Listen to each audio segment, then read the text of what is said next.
Aujourd'hui, Nora Tourmaline, Runes et Dragons, des runes à la danse méditative des runes, l'alliance avec le corps sur ce chemin d'éveil.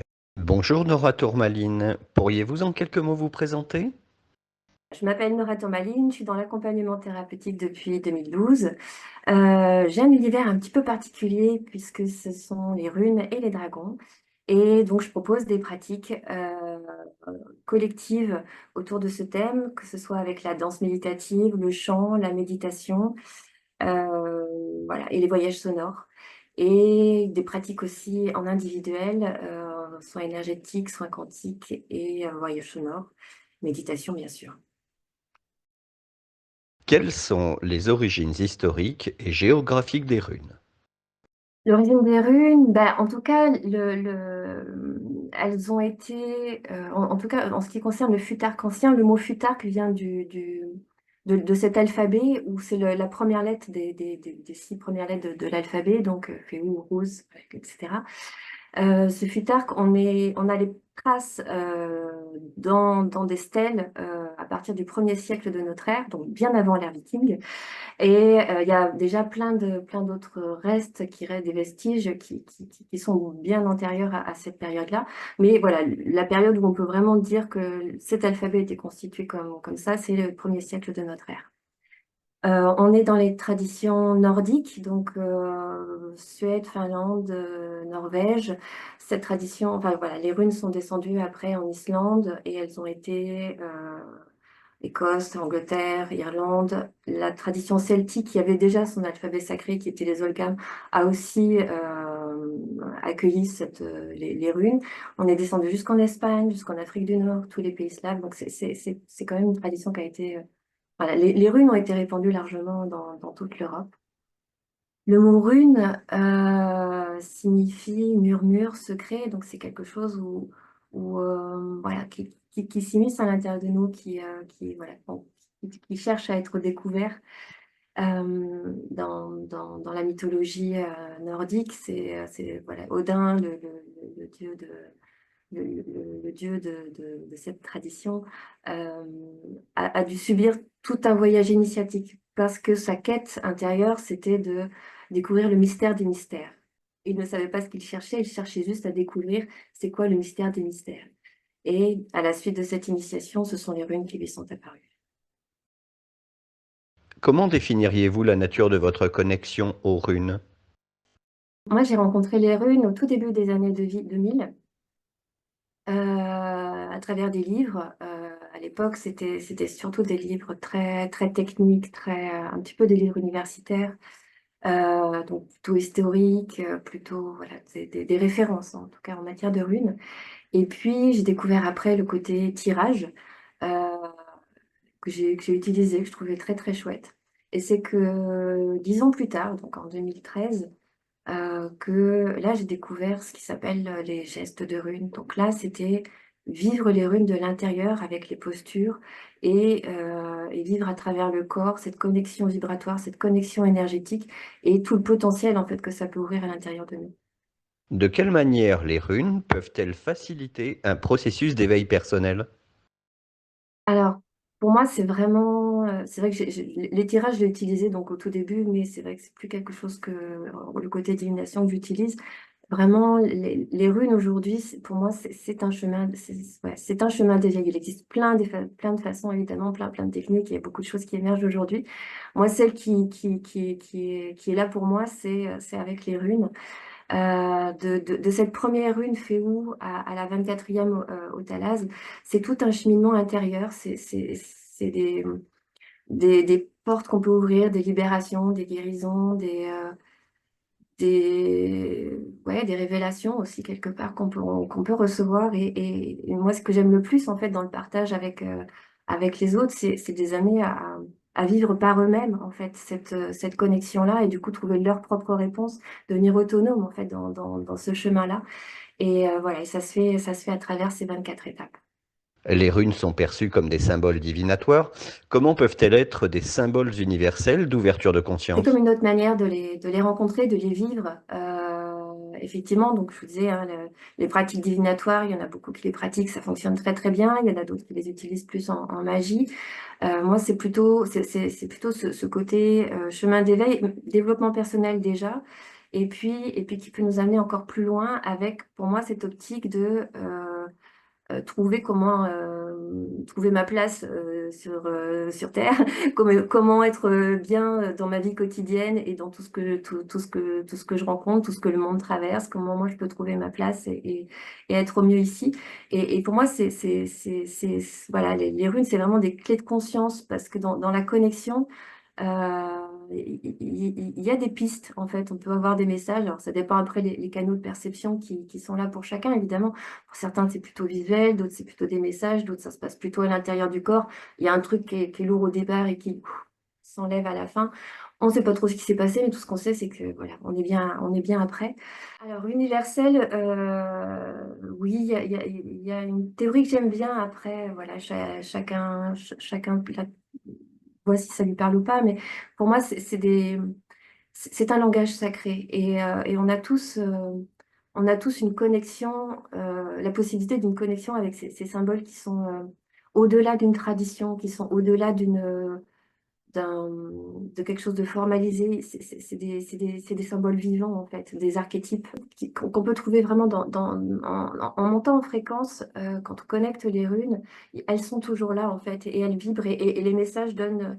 Les messages existent toujours avec d'autres visions, d'autres clés de conscience. Quelle méthode d'interprétation des runes privilégiez-vous et comment conciliez-vous les approches traditionnelles avec une interprétation plus intuitive? Moi, je suis très, j'ai beaucoup lu. J'ai lu vraiment beaucoup de livres. Alors maintenant, il y en a tellement que j'ai pas pu suivre quand même, j'ai pas pu tous les lire, mais c'est vrai que pendant des années, dès qu'il y avait un livre qui sortait sur les runes, je les ai tous lus. Donc j'ai commencé par cette approche un peu mentale, et ce que j'aimais, c'est qu'il y avait chaque auteur partant d'un même sens avait sa propre interprétation. Et j'ai fini par me rendre compte que c'est comme ça aussi que ça reste une tradition ouverte, en tout cas telle que je la comprends, parce qu'il y a il y a l'interprétation, ouais, le symbole de base, et puis après, il y a comment chacun le vit. Et s'il y a autant d'auteurs qui le vivent de manière différente, je me dis, mais on peut tous s'ouvrir à la possibilité de, d'avoir nos propres messages. Et, l'interprétation, en fait, elle se fait pas, voilà, je ne donne pas de vérité, je n'ai pas la vérité. Et du coup, ce qui m'intéresse, c'est que la personne puisse se connecter à la vérité du moment, c'est-à-dire là, de quoi j'ai besoin dans telle situation, je suis en train de vivre ça dans ma vie, c'est cette rune-là qui vient à moi. Qu'est-ce qu'elle me montre, en fait, dans mon histoire? Qu'elle me montre comme nouveau chemin? Qu'est-ce qu'elle peut me proposer comme ouverture, voilà, énergétique, voilà, libération émotionnelle, voilà, qu'est-ce qu'elle peut m'apporter là? Donc ce côté, pour moi, les deux sont liés parce que j'ai fait les deux chemins. C'est-à-dire, il y a un moment, voilà, il y a ma guidance personnelle qui m'a dit: «Arrête!» Je peux quand même pas m'empêcher de regarder les nouveaux bouquins qui existent de temps en temps quand je tombe dessus, mais malgré tout, voilà, le chemin est devenu intérieur. Et je me rends bien compte aussi dans les groupes que j'accompagne que les personnes, moins elles en savent, moins elles ont appris mentalement, plus elles peuvent s'ouvrir. C'est-à-dire juste regarder le dessin de la rune et le laisser, voilà, se laisser connecter à ce qu'elles sont et ce qu'elles vivent. Et là, la première chose qu'elles me disent, alors qu'elles ont l'impression de me dire n'importe quoi, c'est exactement à quoi correspond la rune. Et ça, moi, je trouve ça extraordinaire. Donc, pour moi, les deux peuvent être liés à condition de mettre le mental au service de ce qu'on peut, voilà, en traducteur, parce que parfois un ressenti, c'est difficile de mettre des mots dessus. Donc, ce qu'on en a appris, ça peut servir voilà, quand on a du mal à mettre des mots. Et en même temps, souvent, voilà, il y a des personnes, elles ont appris des choses et du coup, elles ont du mal à voir que la rune peuvent aussi leur offrir un autre cadeau ce jour-là. Comment intégrez-vous les messages des runes dans votre quotidien? Quel est le rôle de l'intuition dans cette démarche? Comment j'intègre le message des runes dans mon quotidien? Quand je propose des séances, en fait, c'est immédiat. C'est-à-dire que la proposition qui est faite va jusque, bon, mais là, concrètement, ça change quoi dans ma vie? Dans mon quotidien, donc hors séance, et ben je pose une intention en fait et je demande quelle rune apparaît, enfin, quelle rune peut me guider. Donc, soit ça vient naturellement, soit effectivement je vais chercher mon jeu de runes et j'en pioche une. Et là, c'est prendre ce temps de m'ouvrir à cet espace-là pour pouvoir voilà, recevoir son message et recevoir ben, voilà, des pistes en fait pour changer la situation, m'aider à ouais, changer mon comportement, changer ce qui a changé, puisqu'on le but, je vous dis, ça reste dans ce lien d'approfondissement, d'épanouissement. De quelle manière la pratique des runes a-t-elle contribué à votre évolution personnelle? Quels enseignements clés en avez-vous tirés? Des enseignements clés, chaque rune vraiment apporte beaucoup. Si je devais juste en citer deux, voilà, j'avais réfléchi à si je devais voilà, répondre à une question comme ça, j'avais réfléchi à deux parce qu'elles sont généralement mal aimées dans les runes. C'est la rune Issa, qui est une rune de glace et qui souvent voilà, a ce côté, est vécue comme quelque chose qui fige, où il n'y a plus de mouvement, où il n'y a plus voilà, plus, ouais, plus de mouvement possible. Et en fait, bien il puisse y avoir ce côté-là, avant tout, cette rune de glace, elle nous ramène, c'est un I. La forme de la rune, c'est un I. Du coup, elle nous remet aussi dans notre centre. Et ce côté glace, c'est comme si elle créait, en se connectant à la glace, en fait, ça amène une grande paix intérieure, un silence. Souvent, ce silence, on le cherche, notamment avec le petit mental qui s'amuse beaucoup, le petit vélo qui tourne ou le hamster, selon les visions de chacun. Donc, voilà, c'est une rune qui peut avoir aussi quelque chose de très, très agréable parce elle nous fiche peut-être, mais elle nous fiche aussi pour nous permettre de nous recentrer, de nous recanaliser. Et après, oui, on change de rune pour revenir dans le mouvement de la vie où là, ça y est, je suis à ma place, je peux à nouveau repasser à l'action. Vous pratiquez également la danse méditative. Quels en sont les fondamentaux? La danse méditative, donc moi j'ai été formée en danse-thérapie, j'ai découvert en 2003, 2004, ouais, que je pouvais allier deux de mes grandes passions qui étaient la danse et la psychologie.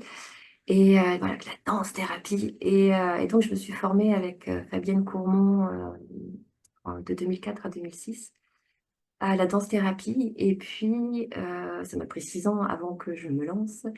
Et quand j'ai commencé à me poser aussi avec qu'est-ce que moi j'ai envie de transmettre, ça s'est posé avec cette forme de danse méditative.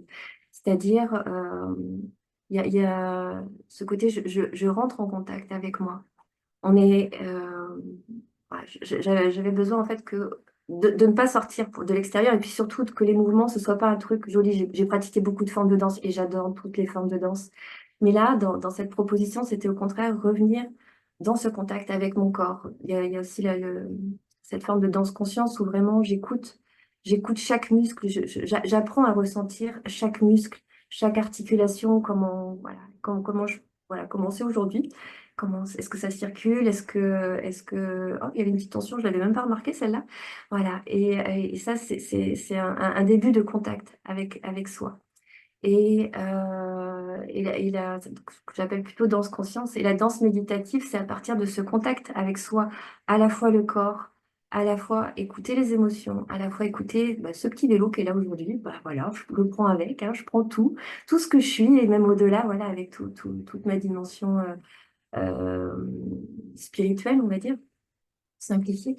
Et là, comment mon corps a envie de bouger? Qu'est-ce qu'il a besoin de me dire? Qu'est-ce que mes émotions, voilà, qu'est-ce que mes émotions vont aussi créer comme mouvement? Qu'est-ce qui est là? Et pour moi, la danse méditative, c'est ça, c'est vraiment être en contact avec soi et s'autoriser à laisser le corps, laisser les émotions, laisser même ce petit vélo, bah, je l'observe, il est là. Ok, reviens dans le corps, reviens dans l'émotion. Et on repart, et on revient. Voilà, c'est vraiment un apprentissage pour entrer en contact avec soi, pour être au plus près de soi. Qu'est-ce que la danse méditative avec les runes? Alors pour moi, c'est quelque chose qui est le petit plus en fait. Cette danse méditative avec les runes, c'est on va aller rencontrer une rune. Voilà, on va aller rencontrer une rune pendant la séance. Cette rune, elle a tout un éventail de caractéristiques, ouais.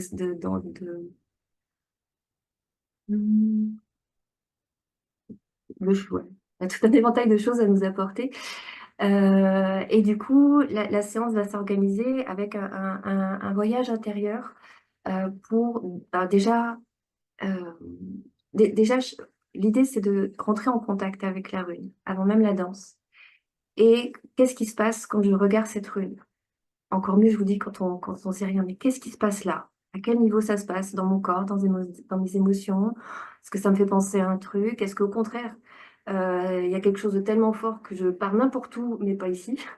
Voilà, qu'est-ce qui est en train de se passer? Et c'est la première impression. Et puis, voilà, je propose souvent une mini synthèse de ce que peut représenter la rune pour que les personnes puissent faire le lien entre ce qu'elles ont projeté et la symbolique de la rune. Et après, on commence la séance avec la posture. Et là, la posture de la rune, c'est comme voilà, c'est comme des postures de yoga, mais en beaucoup, beaucoup plus facile physiquement à faire. Avec cette posture de la rune, c'est sentir, voilà, ou appeler, amener en tout cas, puisque mon corps prend la forme de la rune, je peux aussi imaginer d'abord que bah, elle est vraiment là dans mon corps. Et du coup, voilà, sentir ce côté vibratoire et sentir qu'il y a quelque chose qui est en train de se passer dans mon corps en circulation énergétique. Et à partir de là, je propose les voyages dansés. C'est-à-dire que je décompose les différents thèmes de cette rune avec une structure où chacun va pouvoir aller piocher ou pas, ou faire son propre voyage. Moi, ce qui m'intéresse, c'est, moi, je fais des propositions, mais je préviens toujours les personnes. Si moi, je vous dis d'aller par là et que vous allez par là, vous suivez avant tout, parce que c'est votre voyage. Et moi, je suis là juste pour donner une structure, pour, voilà, pour ouvrir l'espace de voyage avec cette rune. Évidemment, je suis là énergétiquement pour voir comment ça se passe, mais malgré tout, voilà, c'est quelque chose que chacun peut faire chez soi aussi, tout seul dans son coin, et c'est pas, je suis pas obligée d'être là. Et dans ce voyage, il y a des personnes qui des fois vont faire qu'un voyage où ils sont que dans le corps, d'autres où ça va être émotionnel, d'autres ça va être des situations ils vont revenir là et le voyage danser va les emmener à revisiter, à voir autrement, voilà. Et tout ça en mêlant le corps en même temps. La danse méditative semble être à la fois une pratique collective, mais tout autant individuelle. Alors oui et non. Oui et non. Effectivement, chaque personne vit son voyage de manière individuelle. En même temps, les voyages de chacun, c'est aussi l'ouverture à la guérison de tous. Ça reste une énergie de groupe où ce que chacun va vivre, ou même dans ce qui a été partagé au tout début, on sent bien qu'il y a des miroirs, il y a des réponses, il y a des questions, enfin, ça ouvre un champ très collectif. Alors effectivement, il est plus subtil peut-être dans la manière dont j'en parle et même peut-être énergétiquement, et en même temps, les personnes se sentent bien dans cette énergie de groupe où on est tous à vivre un voyage et on est tous à se soutenir. Et c'est ce qui fait aussi d'ailleurs que on peut s'autoriser à rentrer dans le voyage parce que danser, ce qui est là pour chacun, c'est pas toujours évident quand on n'est pas dans une forme apprise, d'oser aller dans le mouvement naturel, voilà, spontané du corps. Voilà, que ce soit, parce que ça peut être très, très infime, ça peut être au contraire très extravagant, ça peut être, est-ce que je m'autorise à aller au sol? Ça, c'est dans la danse, c'est très, très, voilà, c'est des grandes, grandes questions. Est-ce qu'on a le droit d'aller au sol? Est-ce qu'on a le droit? Ouais. Et il y a ce côté groupe où on sait qu'on est là pour se faire du bien ensemble. Donc, il y a malgré tout, on est seul avec soi et en même temps tous ensemble. Comment la danse méditative des runes favorise-t-elle l'union entre le corps et l'esprit? Alors, il y a ce que je disais tout à l'heure avec cette posture qui est à la fois dans le corps physique et à la fois dans cet appel de connexion vibratoire. Euh, Parce qu'il y a, bon, il y a on fait pour le faire au début, et puis il y a un moment, il y a une petite bascule avec quelque chose qui se passe en fait à l'intérieur. Et voilà, je suis plus simplement dans une posture, mais voilà, il y a quelque chose qui se vit aussi en moi et que j'autorise. Et cette connexion, elle se fait aussi avec des techniques de respiration, où là, on fait entrer, on devient l'énergie de la rune. Il y a comme une symbiose, une fusion, en fait, qu'on active à travers cette respiration pour, voilà, ouais, pour devenir l'énergie de la rune. Quels aspects de soi-même peut-on explorer à travers la danse méditative des runes et comment cette pratique peut-elle aider à mieux se connaître? Pour moi, il n'y a pas de limite, à part celle qu'on se met. Tout est explorable une question de voilà, qu'est-ce qui se passe dans mon corps physique, cette douleur au genou, est-ce qu'elle est vraiment que physique? Et évidemment, je vais m'en occuper d'un point de vue médical, mais est-ce qu'il n'y a pas aussi un autre aspect qui se joue? Et du coup, est-ce que voilà, je peux pas, avec une rune, recevoir voilà, quelque chose à faire, à ressentir, à aller travailler en moi? Ça peut être dans une quête plus spirituelle. Bon, là, je sens que j'ai atteint un plafond. Il y a il y a voilà, il y a un plafond là. Est-ce qu'il n'y a pas est-ce qu'il y a pas un moyen de traverser ce plafond? Et puis, ça peut être vraiment sur le plan quotidien, comme je vous disais, hein, là, j'ai ça à faire et je sens que j'y arrive pas. Ou alors, j'ai vécu ça avec telle personne et ça me met dans tous mes états. Voilà, et comment la rune peut m'aider à traverser, à rencontrer mes émotions, à faire le passage.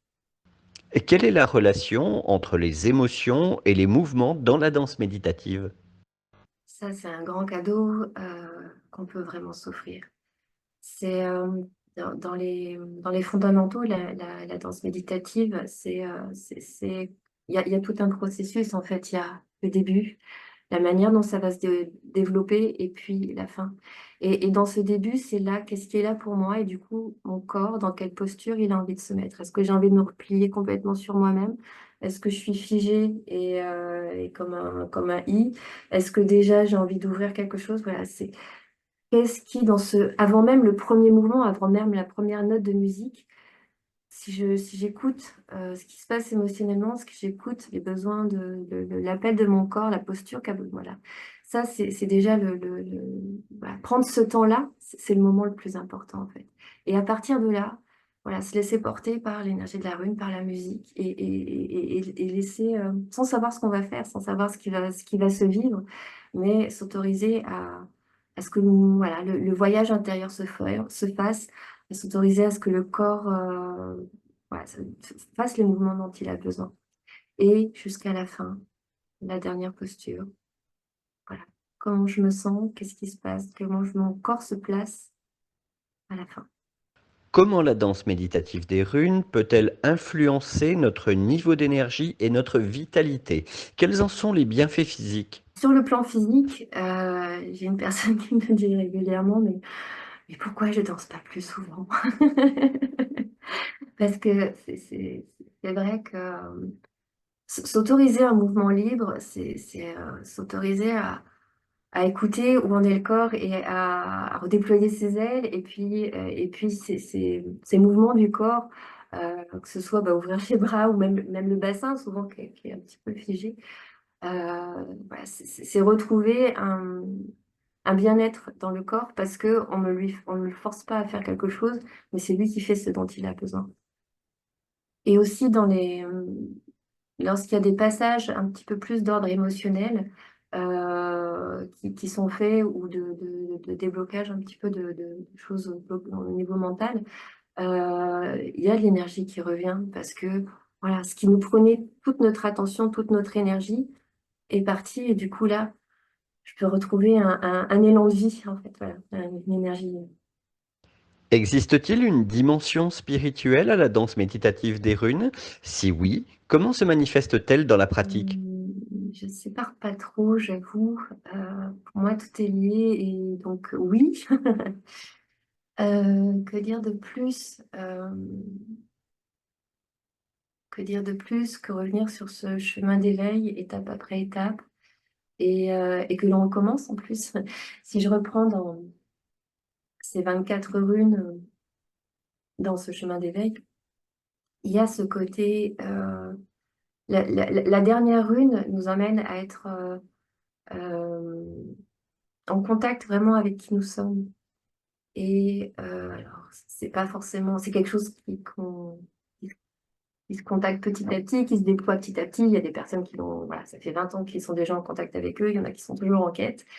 Et en même temps, ça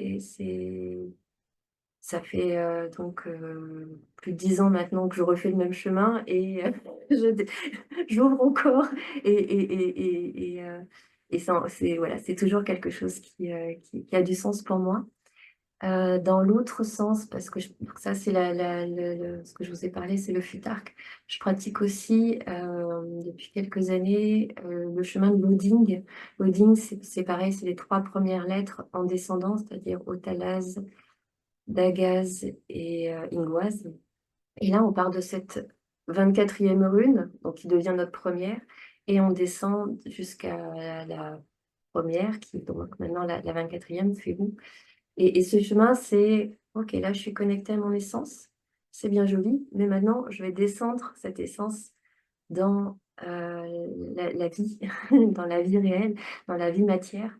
Et chaque étape va être pour ouvrir un petit peu plus les espaces, ouvrir un petit peu voilà, ce qui me limite au quotidien pour que je puisse encore plus me déployer, encore plus être qui je suis, encore plus oser, oser être. Donc voilà, pour cette dimension spirituelle, pour moi, c'est ce chemin montant et descendant où, où je différencie pas en fait les deux, mais en même temps, il y a bien cette dimension lumière qui cherche à s'incarner et à se déployer dans la matière. Comment les principes de la danse méditative des runes peuvent-ils être intégrés dans notre vie quotidienne? La connexion au corps, redécouvrir la connexion au corps. C'est-à-dire, je suis pas en train de demander à mon corps de faire ça, de faire ça, de faire ça, de faire ça, alors que si je l'écoutais, on va y aller plus tranquille aujourd'hui, hein. Ou au contraire, tu veux bien sortir un petit peu du canapé parce que là, ce serait bien qu'on se mette en mouvement. Donc la connexion au corps pour moi est importante parce que on est souvent voilà, plus axé, on est dans une société où on est quand même assez axé sur le plan mental et retrouver l'accès au corps, c'est aussi retrouver l'accès au ressenti. Euh, et du coup, c'est une technique aussi qui permet de développer tous ces clairs ressentis, de commencer à prendre confiance, de commencer à réaliser, il y a tout ça, je suis tout ça. Et après, qu'est-ce que j'en fais? Et voilà, en continuant le chemin, c'est apprendre vraiment à apprendre tout ce qu'on n'imagine même pas ce qu'on est. Et je pense qu'on n'imagine même pas 10% de tout ce que l'on peut être. Et il y a cette respiration, ouais, il y a plein de choses. Et puis surtout l'application concrète de ce qui s'est vécu avec la séance qui, pour moi, c'est quelque chose qui doit soit donner un changement immédiat, soit dans les prochains jours dans la vie quotidienne, montrer que ah, il s'est passé quelque chose. Je réagis plus comme je réagissais jusque-là. Donc pour moi, c'est très, très concret en fait. Pour conclure, quelques informations pratiques pour entrer en relation avec vous et bénéficier de vos services? Alors, au niveau de la danse avec les runes, et ça se fait en Charente-Maritime, uniquement pour l'instant. Donc à Royan, un mardi par mois. Par contre, pour aller faire ce chemin complet des 24 runes, je propose en co-animation avec Cédric Audion, qui est guide de cérémonie chamanique, un stage tous les ans au mois d'août sur ces terres, donc qui s'appellent les terres de l'Awen, entre Poitiers et Limoges. Et là, c'est 9 jours un chiffre cher à la tradition nordique. Donc, sur 9 jours, on va visiter ces 24 runes. Et là, c'est un grand voyage, en fait. Avec, voilà, il y a un avant, il y a un après. Au-delà des runes, c'est vraiment une grande, ouais, un grand cadeau que toutes les personnes qui sont venues le faire nous ont dit qu'il y avait vraiment ce grand changement entre l'avant et l'après. Parce que qu'elle continue, il y en a qui continuent, voilà, pour qui ça a été qui connaissaient déjà les runes et qui ont osé enfin, voilà, pratiquer tel qu'ils le sentaient depuis le début, tel qu'ils sentaient, voilà, à leur manière, bien sûr, hein, pas à la nôtre, elle à leur. Et puis d'autres qui n'ont pas forcément beaucoup continué la pratique des runes, par contre, qui ont vécu cette transformation grâce au chemin qu'elles leur ont proposé. Donc ça, c'est un stage une fois par an en pleine nature, donc entre Poitiers et Limoges. Vous pouvez me retrouver sur YouTube, la chaîne Runes et Dragons, où là, je partage des textes, des audios du coup, des runes telles que je les vis, telles que voilà, elles se vivent à travers moi, qui n'est que ma vision, mais en tout cas, peut-être que voilà, ça pourrait être la 51e version qui pourra aussi vous apporter à chacun. Il y a un projet de livre que j'écris depuis 6 ans. Je suis très perfectionniste. Il y a un projet de livre donc qui, j'espère, pourra sortir fin 2025 où je parle de la danse méditative des runes, pour que les personnes puissent la pratiquer chez elles, où je parle du chant des runes. Voilà, pour moi, le chant des runes, c'est vraiment un chant de l'âme. Et puis après, il y a la description de toutes les runes. Donc ça, j'espère, fin 2025. Puis bah, après, bien sûr, il y a mon site internet, donc qui s'appelle www.tourmaline.fr, où dessus, bah, il y a toutes les activités que je propose, les stages, voilà, il y en a qui émergent de temps en temps, dans de nouveaux lieux. Euh, et puis, surtout, il y a le blog où vous pouvez retrouver tous les articles sur les runes. Et puis, voilà, ce qui me vient comme inspiration, comme canalisation, et l'article décrivant aussi la danse méditative plus en profondeur. C'était l'interview de Nora Tourmaline, Runes et Dragons, accompagnement thérapeutique, quantique, spirituel et chamanique.